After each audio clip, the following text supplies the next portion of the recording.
जब हमें दाता बनना है, ऑल राउंडर सेवाधारी बनना है, एवर रेडी बनना है, तो जो हमें ध्यान में रखना होगा वो ये कि हम संतुष्ट रहें। किसी को भी संतुष्ट करने के लिए संतुष्ट रहना ज़रूरी है ना। संतुष्टता माना कंटेंटमेंट। अपने अंदर जब फीलिंग ऑफ कंटेंटमेंट होगी तब तो आप किसी के लिए कुछ, किसी से बात करेंगे, किसी के लिए कुछ करेंगे तो उसको वही तो देंगे ना जो आपके अंदर होगा। अगर आप स्वयं ही डिसकंटेंटेड हैं तो फिर किसी और को भी जब कोई चीज़ देना चाहेंगे तो वो भी देंगे, लेकिन साथ में अपना डिसकंटेंटमेंट भी उसको देंगे, है ना। तो ये बहुत इम्पॉर्टेंट चीज़ है जो मुझे आज ऐसे संकल्प आ रहा था कि बाबा हमें उसका कारण बताते हैं। असंतुष्टता का कारण होता है अप्राप्ति। अप्राप्ति जब हमारे को अंदर ये भावना रहती है कि मुझे ये नहीं मिला, मुझे वो नहीं मिला, मुझे ये मिलना चाहिए था, ये इस तरह से मिलना चाहिए था, वैसे नहीं मिला, तो वो जो अप्राप्ति की भावना है वो अंदर डिसकंटेंटमेंट लाती है। अब ये जो अप्राप्ति एक भावना है ना। दुनिया में इस साकार संसार में, कलयुग में ऐसा नहीं हो सकता कि आपके पास सब कुछ हो फिजिकली, मटेरियली, है ना। क्योंकि जैसे हम इकोनॉमिक्स पढ़ते थे तो इकोनॉमिक्स में तो पहली ही लाइन यही है कि रिसोर्सेज लिमिटेड है और ह्यूमन वांट्स अनलिमिटेड है, तो वो मैच कभी नहीं हो सकता। और वैसे भी जो इतने रिसोर्सेज आप कभी नहीं ला सकते जो फिज़िकल संतुष्टता आपको दे दें, है ना। तो फिज़िकली आप कंटेंटेड हो वो पॉसिबल नहीं है, समझ में आया। लेकिन जब हम बाबा के बनते हैं तो बाबा हमें बहुत सारे ऐसे खजाने दे रहे हैं जो आप आत्मा को कंटेंटेड फील कराते हैं, है ना। वैसे भी ये जो कंटेंटमेंट है, डिसकंटेंटमेंट है, संतुष्टता, असंतुष्टता, ये एक साइकोलॉजिकल चीज़ है ना। ये एक माइंड की चीज़ है ना। हम लोग क्या कहते हैं, I feel contented, I don't feel contented. ये एक फीलिंग है, और वो जो फीलिंग है वो, ये जो साइकोलॉजिकल चीज़ है उसका कोई प्रैक्टिकल सल्यूशन नहीं होता। साइकोलॉजी एक ऐसी चीज़ है, देखो मैं आपको एक छोटी सी बात इसमें बताती हूँ, एक जोक है ये। तो एक बार दो फ्रेंड्स थे, तो एक फ्रेंड कहता है कि मैं जब भी सोता हूँ ना तो मुझे लगता है मेरी खटिया के नीचे कोई है ना। तो मैं सारी रात उठ के देखता रहता हूँ, तो मैं क्या करूँ, मेरी खटिया के नीचे से वो कोई निकलता ही नहीं है। और मैंने सबको दिखा लिया, जाके दवाइयाँ भी ले ली, सब कुछ कर लिया, पर ये खटिया के नीचे कोई है, ये मेरा जाता ही नहीं है। अब मैं किस डॉक्टर के पास जाऊँ, तेरे को कुछ पता हो तो बता। तो दूसरा दोस्त कहता है, अरे तू इतने डॉक्टर के पास क्यों घूम रहा है, मेरे पास आता ना, मैं तुझे सल्यूशन देता। तो बोला बता सल्यूशन। कहते तू खटिया पे सो ही मत, तू गद्दा बिछा और सो। अब गद्दे के नीचे कौन आएगा, तू गद्दा बिछा और सो। उस दिन से उसकी प्रॉब्लम खत्म हो गई, है ना। क्यों? क्योंकि ये जो साइकोलॉजी है ना, ये इसका कोई प्रैक्टिकल सल्यूशन नहीं होता। मतलब ऐसा नहीं होता कि आप कोई तरीके से उसको निकाल देंगे नीचे से। इसके साथ आपको अपने माइंड पे ही काम करना होता है ना। और उसके लिए कुछ युक्ति, जैसे उसने वो युक्ति लगाई कि नीचे बिछाएंगे तो माइंड से वो चीज़ चली जाएगी। तो बाबा हमें कहते हैं कि वास्तव में प्राप्ति अप्राप्ति कोई रियल चीज़ नहीं होती है ना। जैसे मैं अपने मन में बिठा लूँ कि मुझे सहयोग नहीं मिला, मुझे जितना सपोर्ट मिलना चाहिए था मुझे नहीं मिला। अब मैं सारी ज़िंदगी उसका वर्णन करती रहूँ कि भाई मुझे जितना सपोर्ट मिलना चाहिए था मुझे नहीं मिला, लेकिन उससे सिर्फ आपकी जो अंदर की असंतुष्टता है उसकी भावना बढ़ेगी, उससे कुछ नहीं होगा। जो ड्रामा में जैसा चल रहा है वैसा ही चलेगा। जो आपके पास फिज़िकल आत्माएं हैं, वस्तु हैं, जो भी है, जो आपकी फ़िज़िकल प्राप्तियां हैं वो उतनी ही रहेंगी, लेकिन जो आप अंदर सोचेंगे उस आधार से आपका अंदर की संतुष्टता का लेवल बनेगा, है ना। तो सारे दिन अगर अप्राप्ति के संकल्प चलाएंगे, मुझे ये नहीं मिला, मेरे साथ ये होना चाहिए था, वो नहीं हुआ, मैंने इतना किया, उसको मिला, मुझे नहीं मिला, तो ये जो अप्राप्ति के संकल्प होते हैं ये अंदर बहुत असंतुष्टता की भावना को जन्म दे देते हैं। और फिर ऐसे जो हम असंतुष्ट होते हैं ना, असंतुष्ट हैं, हम खाली हैं, तो जब हम खाली हैं तो हम कहीं भी बैठेंगे, किसी से भी मिलेंगे, कुछ भी करेंगे, उसमें हम ढूंढने लगेंगे प्रशंसा, प्राप्ति, कोई कुछ दे, कोई कुछ कहे, थैंक यू ही कह दे, हम वहाँ ढूंढने लगेंगे। तो फिर हम देंगे कैसे, क्योंकि हम तो खुद खाली हैं। तो जैसे ही देंगे तो देना एक छल हो जाता है। जब अंदर खालीपन होता है और आप कहते हो हम दे रहे हैं, सेवा कर रहे हैं, वो एक छल है। माना आप चाहते तो लेना है, पर उसकी आड़ में, है ना, आप कहते हो कि मैं तो इसको हेल्प कर रहा हूँ, मैं तो इसको सपोर्ट कर रहा हूँ, पर एक्चुअली हेल्प करने की, सपोर्ट करने की तो योग्यता ही नहीं है। वो तो एक छल है जो हम उसको कहते हैं कि हम आपकी मदद करना चाहते हैं और ऐसे हाथ फैला के बैठे हैं कि अब तुम दो। तो बाबा हमें कहते हैं कि सबसे पहले तुम्हें मैं जब मिलता हूँ तो तुम्हें रियलाइज़ कराता हूँ कि तुम एक सर्व प्राप्ति स्वरूप आत्मा हो, है ना। आत्मा तो सतोगुणी है, सातों गुण है उसके पास, सर्व शक्तियाँ हैं, हम शिव बाबा की संतान हैं। प्रैक्टिकली अभी हमें इतना प्यार, इतनी सस्टेनेंस, इतनी पालना दोनों बाबा से, ब्रह्मा बाबा से, शिव बाबा से, साकार से, निराकार से, सबसे मिल रही है।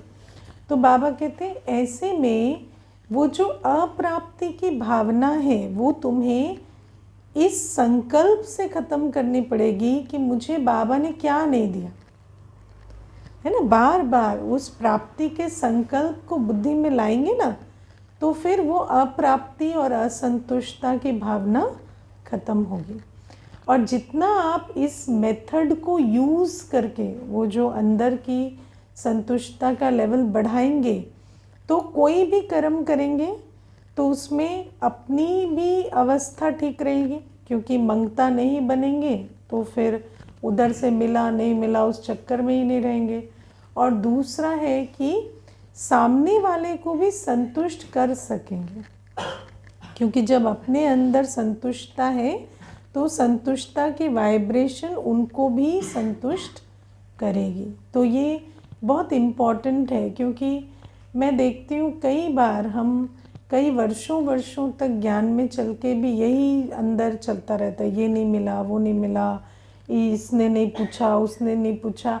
अरे तुम्हें भगवान पूछ रहा है तब भी तुम्हारा पेट नहीं भरा, तो कोई दो और पूछ लेते तो क्या हो जाता, कुछ नहीं होता, है ना। जब दाता पूछ रहा है तुम्हें तब भी तुम्हारा पेट नहीं भरा, तब भी तुम एक व्यक्ति के पीछे पड़े हुए हो, तो मैं नहीं समझती कि तुम्हारा पेट कभी वैसे भी भरने वाला था, या तुम्हें लगता है कि ये दो पूछ लेंगे तो फिर तीसरे के पीछे पड़ जाओगे तुम, है ना। तो बाबा कहते कि इन चक्रों से हमें अपने आप को स्वयं निकालना पड़ेगा, है ना। तो ये पहली चीज़ जो मुझे आज बहुत अच्छी लगी। आज बहुत सारे ऐसे कैची शब्द हैं जिनको हम पहले समझेंगे। आज बाबा एक यथाशक्ति और सर्वशक्ति स्वरूप भी कहते हैं, है ना। तो एक होता है कि यथाशक्ति में बाबा कहते हैं कि अच्छा मेरे से जितना हुआ मैंने कर लिया, मेरे से जितना बना मैंने पुरुषार्थ किया।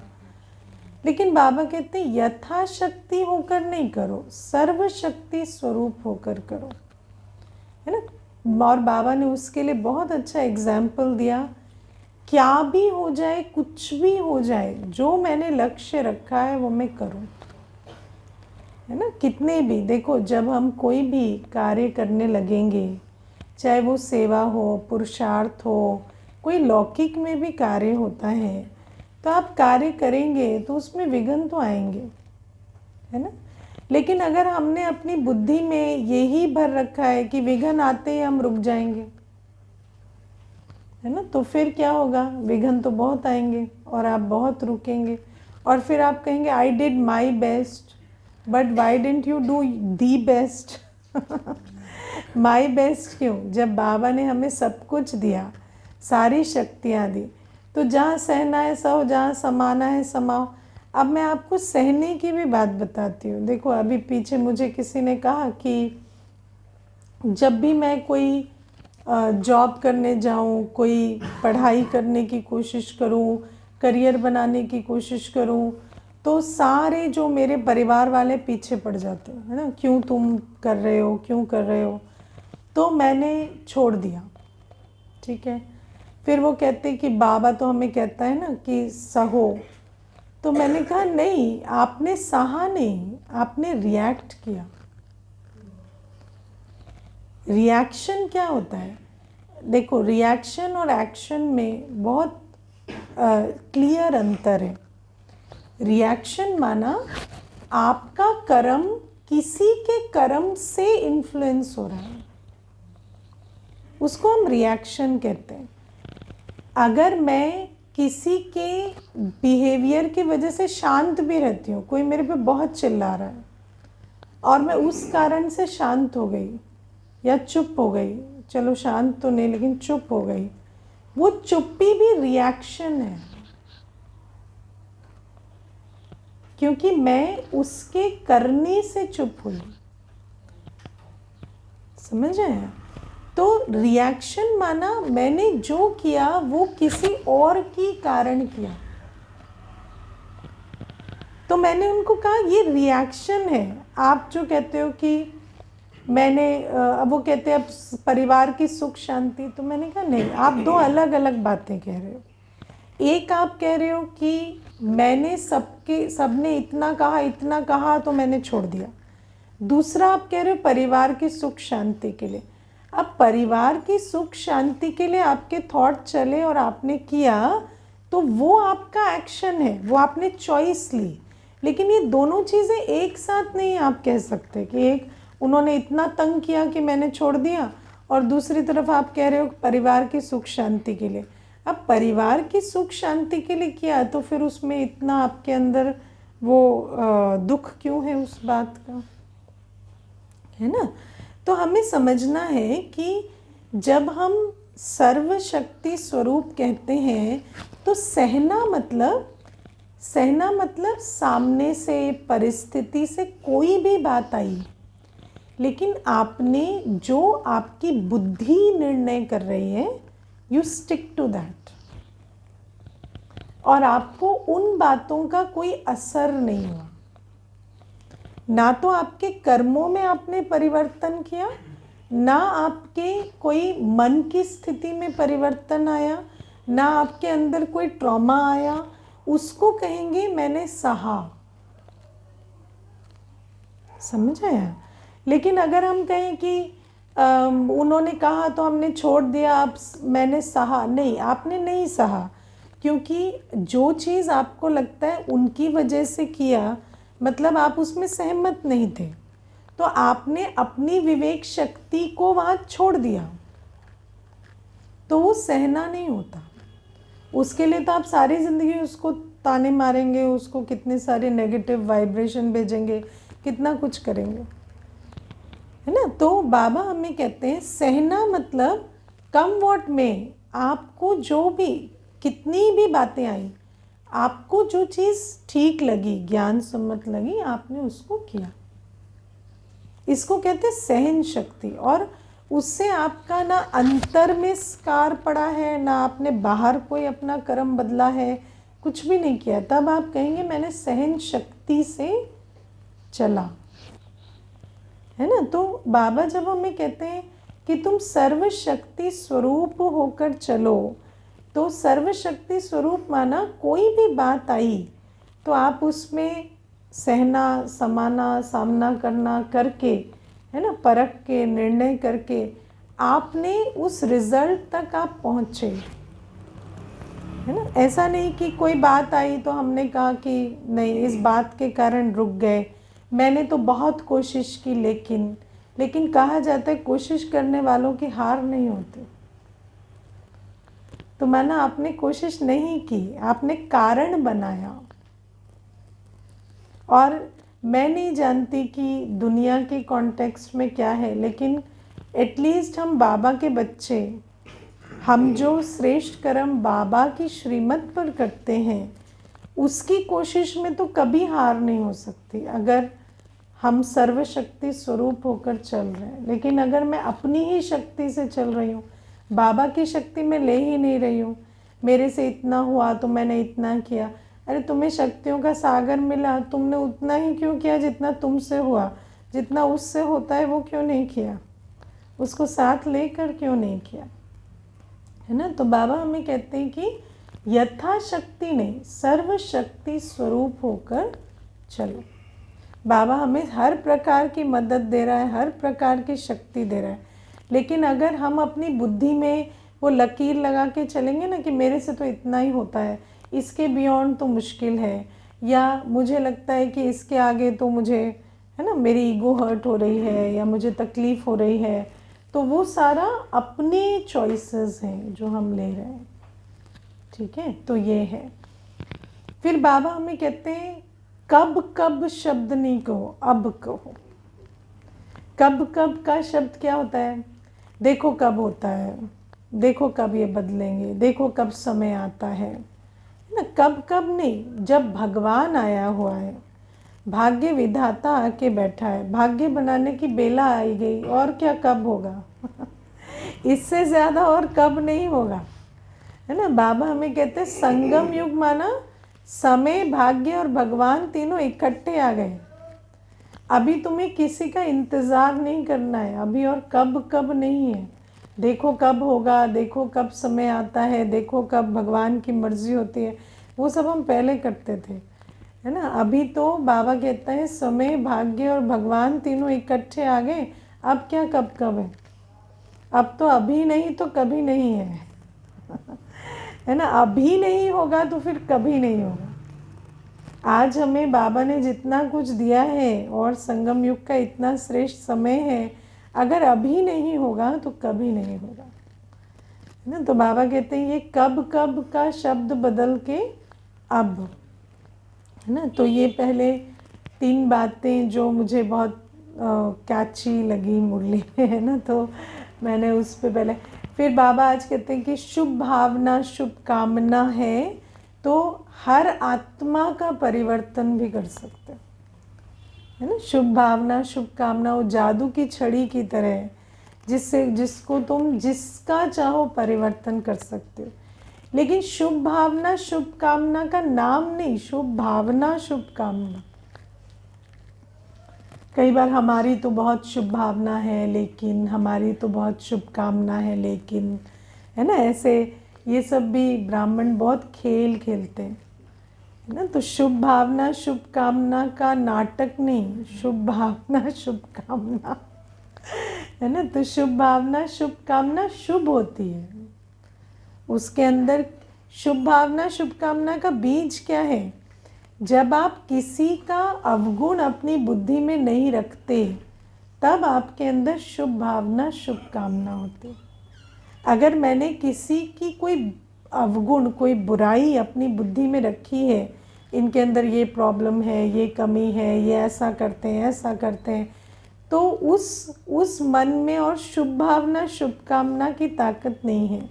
और ये ऐसा नहीं है कि एक के प्रति वो सोचा है तो उसके प्रति शुभ भावना शुभकामना, मन तो एक ही है ना। उस मन में अगर किसी के लिए भी हम किसी का अवगुण किसी की बुराई रखते हैं तो वो मन और शुभ भावना शुभकामना नहीं दे सकता, है ना। और हमें तो पता भी नहीं चलता कितना क्रिटिसिज्म अंदर चलता है।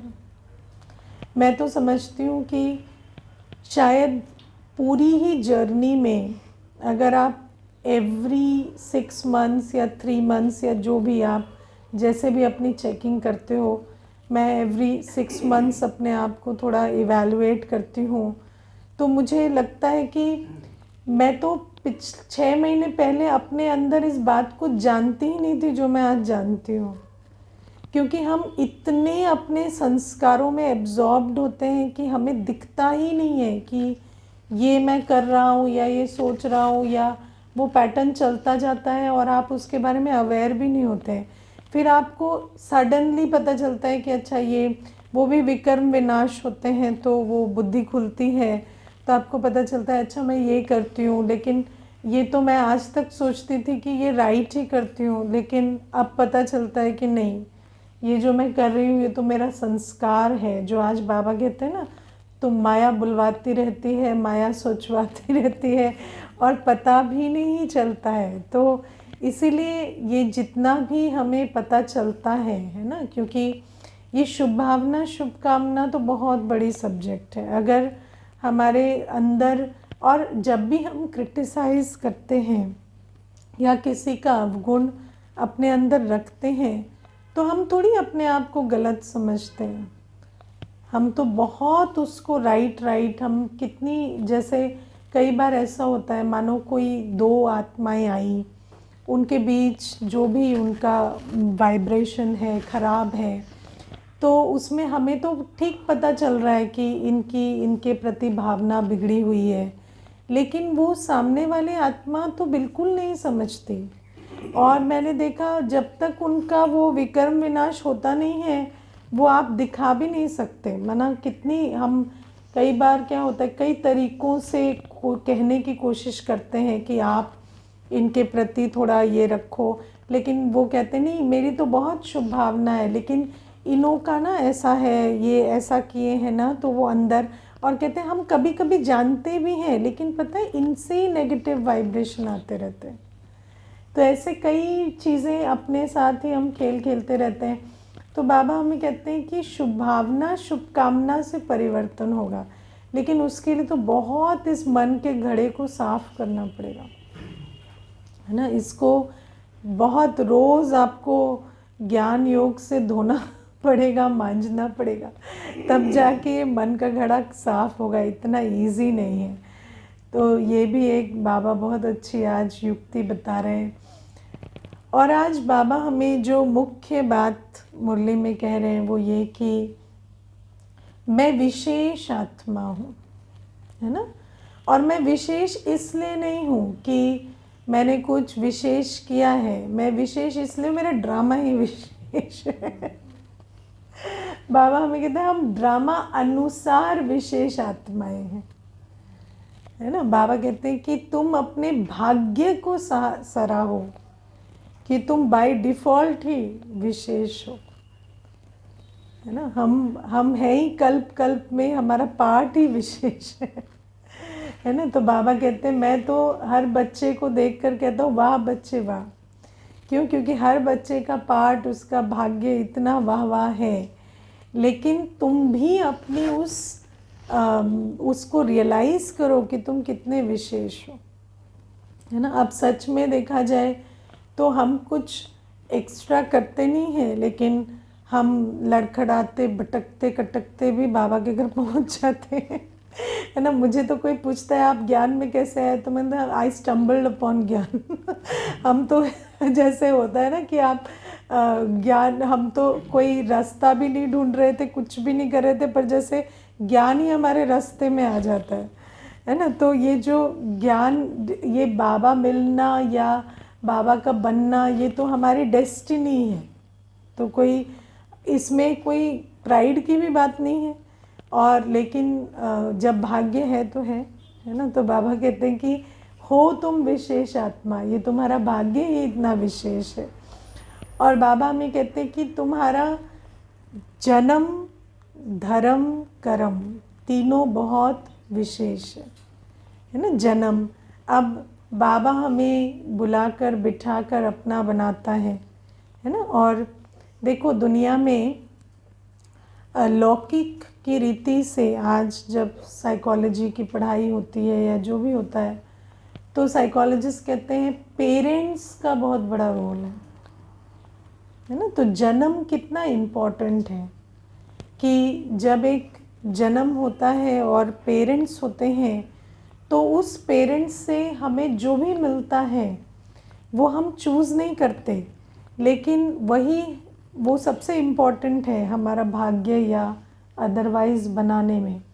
अब बाबा कहते हैं चलो लौकिक में तो जो भी तुम्हारा कर्म बंधन के हिसाब से तुम्हें मिला ठीक है, लेकिन तुम्हारा इतना ऊंचा भाग्य है कि हमें ईश्वरीय जन्म मिलता है ना। और हम बाबा के और ब्रह्मा बाबा के दोनों के बच्चे बनते हैं और हमें वो पालना मिलती है।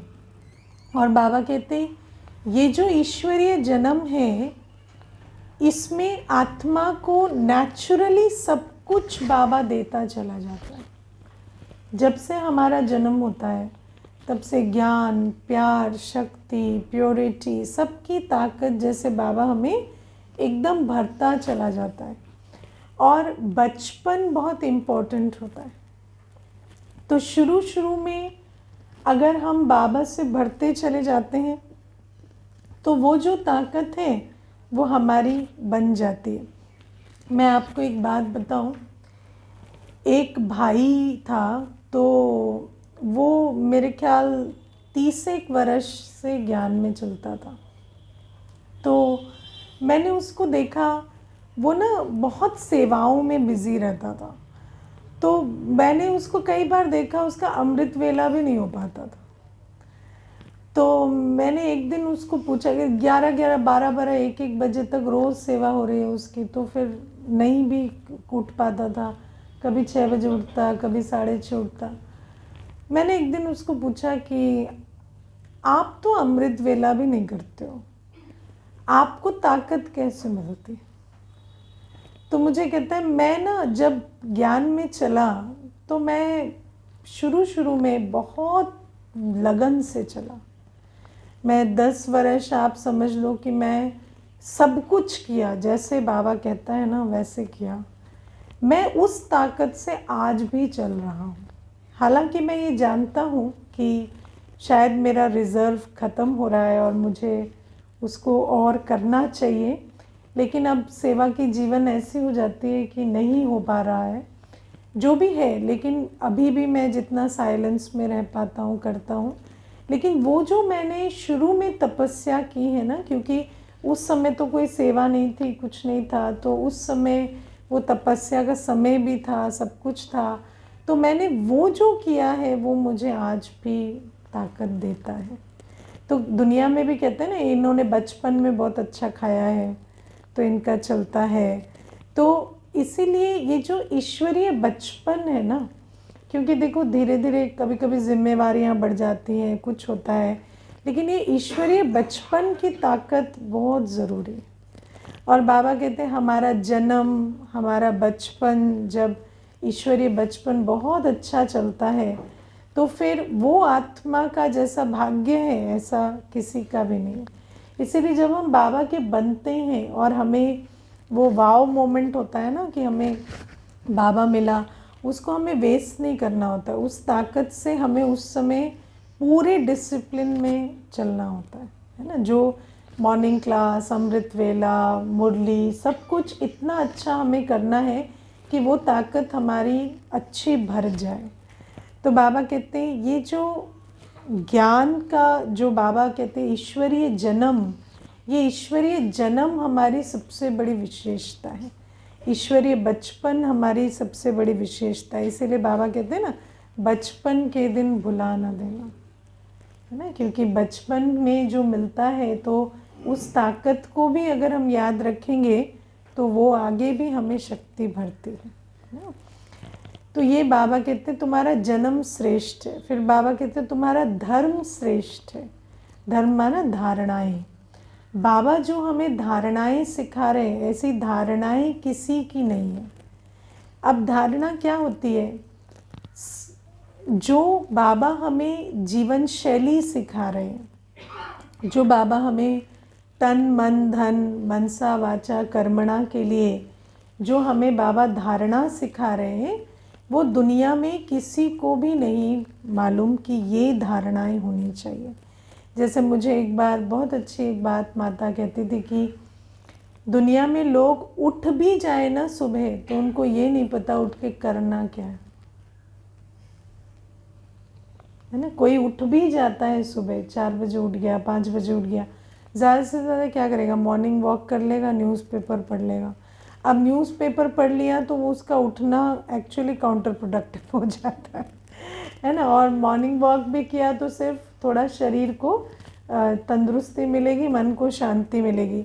लेकिन हमें तो बाबा उठकर क्या करना है, ब्रह्म मुहूर्त में एक्चुअली अपनी स्थिति की रचना कैसे करनी है। जो ब्रह्मा के लिए कहते हैं ना रचयिता है, तो आप अपने स्थिति का, अपने स्टेट ऑफ माइंड का फाउंडेशन डाल सकते हैं ब्रह्म मुहूर्त में, है ना। तो बाबा कहते हैं जैसे ट्रेन को पटरी पे सेट करते हैं, ऐसे आप अपने मन बुद्धि की सेटिंग करते हैं ब्रह्म मुहूर्त में। तो इतनी ऊंची धारणा बाबा ने हमें सिखाई है। तो बाबा कहते हैं तुम्हारे जैसा धर्म किसी का नहीं है ना। तो अमृत वेले की धारणा हो या पवित्रता की धारणा, सबसे मुख्य हमारी धारणा क्या है? पवित्रता की धारणा। तन को, मन को, धन को, सबको पवित्र बनाने की ये जो धारणा है, ये शिव बाबा हमें देते हैं, ब्रह्मा बाबा देते, जो और कोई ये कार्य नहीं करता। दुनिया में किसी का एफर्ट है अपने तन मन धन को पवित्र बनाए? मनुष्य ये एफर्ट नहीं करता। तो बाबा कहते ये तुम्हारी धारणाएं बहुत ऊंची है, इस कारण से तुम विशेष हो, है ना। और ये धारणाएं हम करते नहीं, हमें करवा दी जाती है ना। हमें बाबा करवा देता है धीरे धीरे, है ना। जो भी जैसे भी साम दाम दंड भेद सबसे बाबा करवा देता है ना। तो ये बड़ा इंटरेस्टिंग है कि हमारा पाठ ही इतना अच्छा है। और फिर बाबा कहते हैं तुम्हारा कर्म सबसे विशेष है, क्योंकि बनना और बनाना, है ना, आत्मिक स्थिति बनाना भी, अपनी भी और दूसरे की भी सेवा कर, उसको, उस आत्मा को शक्ति देना, ये वाला कर्म दुनिया में कोई नहीं करता ना। ब्रह्मा बाबा क्या करते थे? अपना स्व पुरुषार्थ और बच्चों की पालना, है ना। अपनी सारी जीवन इसी में ब्रह्मा बाबा ने लगाई। और बाबा कहते हैं बाबा ने हमें भी वो कर्म सिखलाया, सेवा करना, हर आत्मा की आत्मिक उन्नति के लिए उसको सहयोग देना, समय देना, है ना, हर तरह का सपोर्ट देना, ज्ञान सुनाना, शक्ति भरना, भोग खिलाना, सब कुछ। बाबा कहते ये वाले कर्म दुनिया में कोई नहीं जानते कि ये कितने श्रेष्ठ कर्म है, जिससे अपना भी भाग्य बनता और दूसरे का भी भाग्य बनता। तो बाबा कहते ये जो ब्राह्मण जीवन की विशेषता है, जहाँ हमारा जन्म धर्म कर्म सब विशेष है, इसको भूलना नहीं। हम हैं तो विशेष, लेकिन अगर भूल जाएंगे तो, है ना। अब मुझे सच में बताओ कि यहाँ कौन कौन है जिनको हमेशा बुद्धि में रहता है मैं विशेष आत्मा हूँ, विशेष आत्मा। 1 2 3 हाथ उठाते, बाकी देखो भूल जाते, है ना। और भूल जाते हैं तो जैसे विस्मृति होती है तो साधारण कर्म, मैं कौन हूँ, मेरे है ना, I am just this just that, ये शुरू हो जाता है। तो मैं तो इतना ही कर सकता हूँ, इतना ही हो सकता है। तो वो जो साधारण संकल्प है, साधारण जीवन है, उससे हमारा भाग्य भी साधारण बन जाता है। लेकिन बाबा कहते हैं इस विशेषता को विस्मृत नहीं करो कि मुझे क्या नहीं मिला है ना, मेरा भाग्य कितना ऊंचा है। और बाबा कहते हैं जब तुम इसको विस्मृत नहीं करोगे, सदा स्मृति में रखोगे, तो सच में तुम्हारी जीवन विशेष बन जाती है तो, लेकिन उसको स्मृति में रखना पड़ेगा। और फिर बाबा आज हमें कहते हैं कि जो बाबा ने हमें लक्ष्य दिया है फरिश्ता बनने का, है ना, तो बाबा आज हमें फरिश्ते की बहुत अच्छे से, है ना, समझ देते हैं। क्योंकि हम हमेशा सुनते हैं ब्राह्मण से फरिश्ता बनो, लेकिन फरिश्ता क्या होता है, फरिश्ता कैसे बनना है। तो बाबा कहते पहली चीज़ है कि बाबा जब हमें लक्ष्य देते हैं और उस लक्ष्य के साथ वरदान देते हैं, तो उसको भी हमें बुद्धि में रखना होता है, स्मृति में रखना होता है। जब बाबा हमें कहते हैं तुम्हें फरिश्ता भव, तुम फरिश्ता बनोगे, तो वो बाबा ने कहा है तो हम बनेंगे, वो स्मृति हमें बहुत ताकत भरती है ना। तो बाबा कहते हैं मैं जो तुम्हें वरदान देता हूँ और लक्ष्य देता हूँ, बाबा रोज़ हमें वरदान के साथ लक्ष्य भी देते हैं, ये करो, ये बनो, है ना। लेकिन उसके साथ बाबा हमें वरदान भी दे रहे हैं कि हमें बनना ही है। तो वो जो बाबा की शक्ति है उसको स्मृति में रखो कि जब भगवान ने कहा है, देखो दुनिया में भी, मुझे याद है जैसे हम लोग स्कूल में पढ़ते थे, तो कोई एग्ज़ाम देने जा रहे हैं, तो कोई होता है ना जिसने कह दिया अच्छा होगा या ऑल द बेस्ट, तो उसको हम याद रखते थे, उन्होंने ऑल द बेस्ट कहा है ना तो ठीक हो जाएगा, है ना, रखते थे कि नहीं। हाँ, तो ऐसे कई जो, जब हमें कोई वरदान देता है या शुभ कहता है, या किसी गुरु के पास जाते हैं, किसी बड़े के पास जाते हैं, उन्होंने आशीर्वाद दिया, तो उसको हम बुद्धि में रखते हैं ना कि इन्होंने आशीर्वाद दिया। तो बाबा कहते हैं मैं तो तुम्हें रोज़ वरदान देता हूँ, उसको स्मृति में क्यों नहीं रखते कि भगवान ने दिया है तो होगा ना, समझ आए। तो बाबा कहते हैं मैं तो पर्सनली हर बच्चे को देता हूँ, लेकिन बच्चे क्या है कहते हैं अच्छा मुरली में दिया था, मुझे दिया था नहीं कहते, है ना। तो लेकिन मैंने वरदान की शक्ति को अनुभव किया है। और प्रैक्टिकली मैं आपको बताऊं कि हर वरदान को तो हम भी इतना बुद्धि में नहीं रख पाते हैं ना कि हर एक वरदान को फलीभूत करें, लेकिन जिस भी वरदान को बुद्धि में रखा है वो प्रैक्टिकल हुआ है। और मैं एक मुझे याद है, मुझे गुलजार दादी ने, जब मैं दादी से मिली थी तो मुझे कहा सेवाधारी माना बाप की प्यारी। तो मुझे वो जो मैंने उसको स्मृति में रखा, तो मुझे सदा ऐसा रहा कि मुझे कुछ भी चाहिए, दुआएं चाहिए, बाबा का प्यार चाहिए, मुझे बाबा का संग का अनुभव चाहिए, मुझे सेवा करनी है, सेवा से ही मुझे वो मिलेगा। तो मैं सेवाधारी के वरदान को मैंने बहुत सीरियसली लिया, और मुझे बाबा का प्यार इसीलिए कांस्टेंट अनुभव भी हुआ।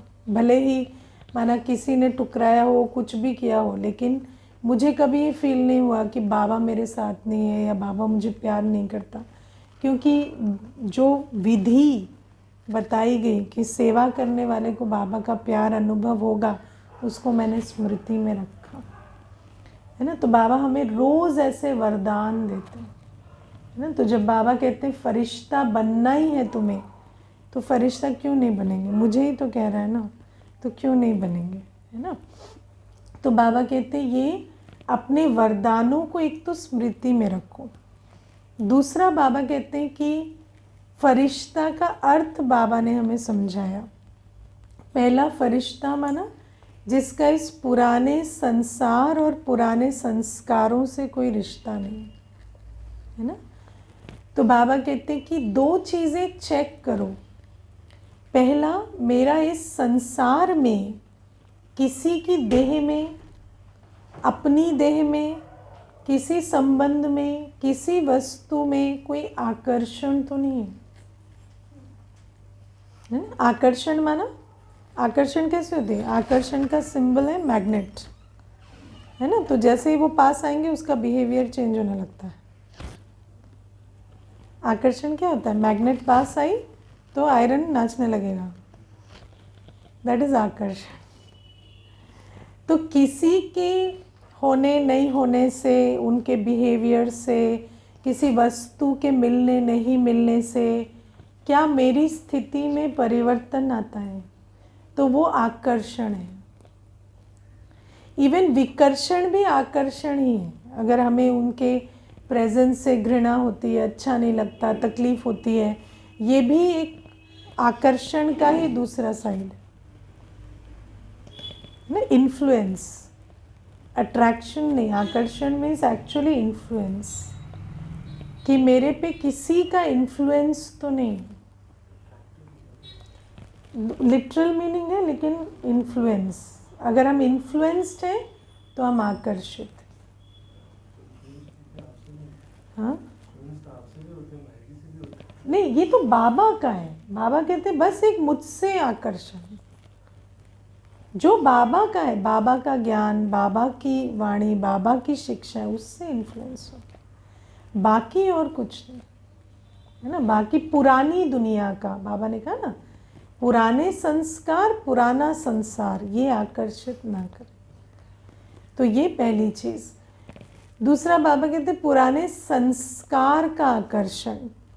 तो संस्कार का आकर्षण माना वैसे बैठ के चेक करेंगे, अच्छा मेरे में ये संस्कार है, वो है, नहीं, कुछ नहीं है।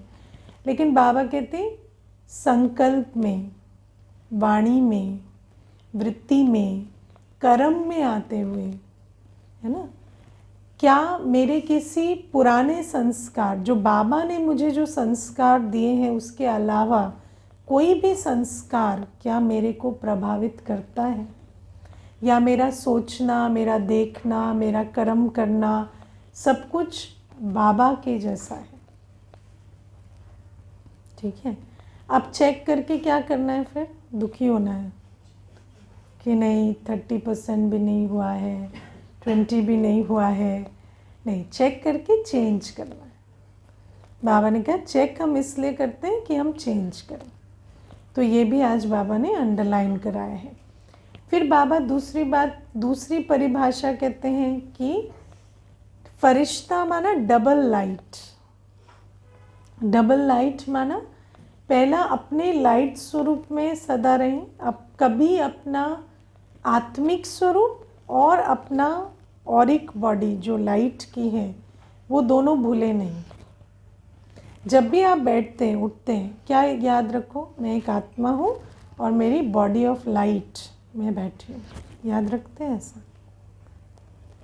ये दो लाइट को कभी नहीं भूलना ना, इसको भूल के रखना।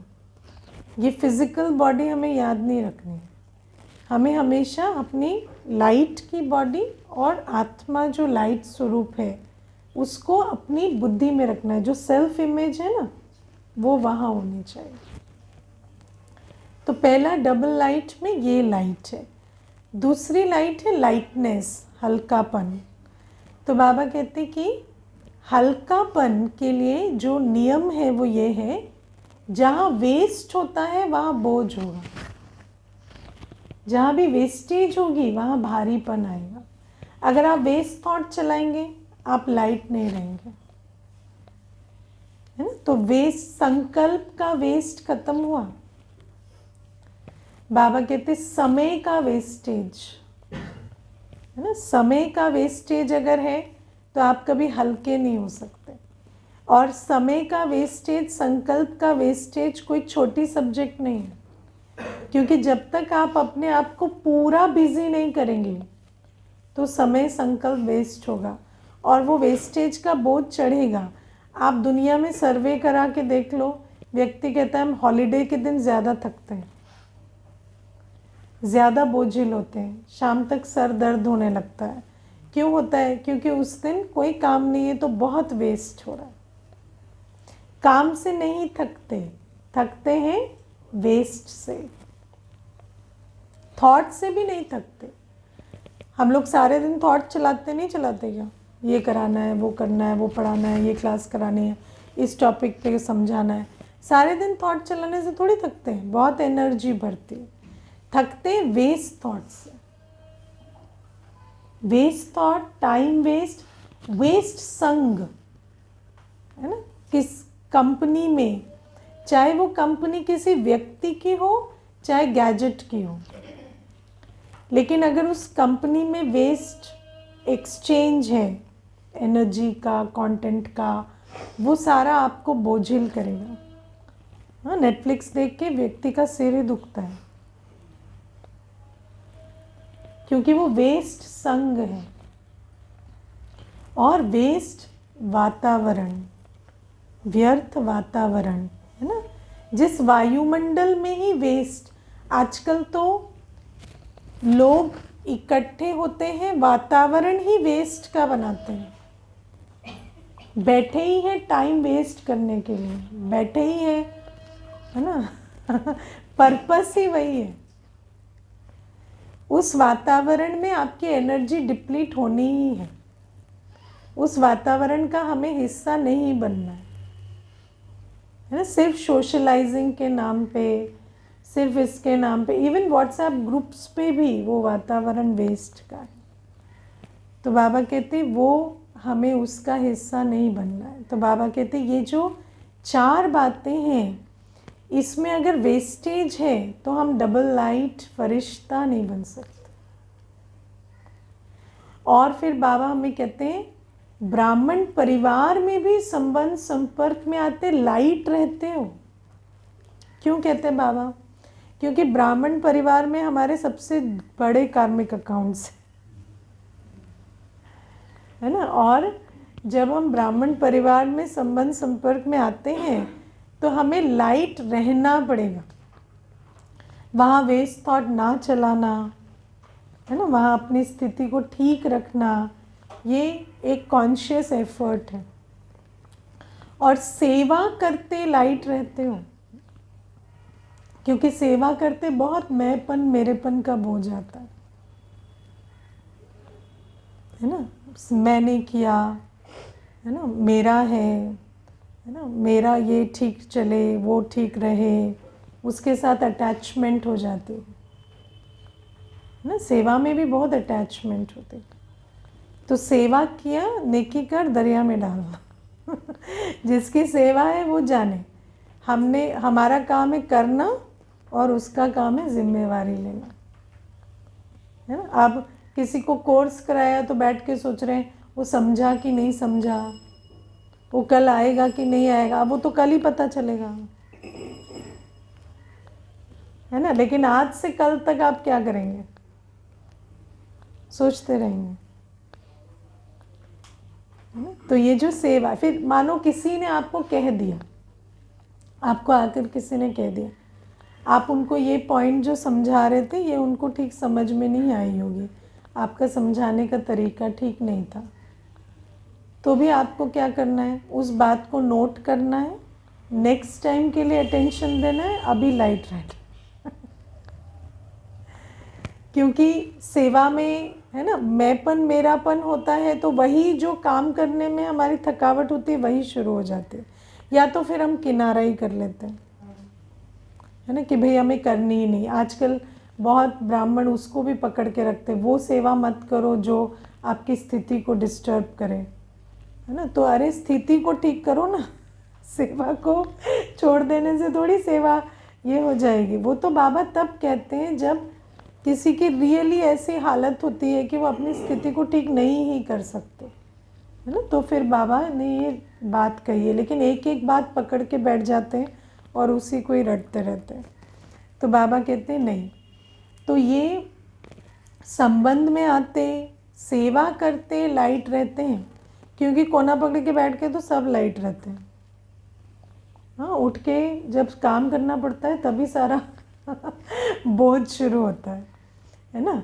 तो बाबा कहते हैं ये सारी लाइट है या नहीं, वो स्थिति चेक करनी है और चेक करके चेंज करना है, ठीक है।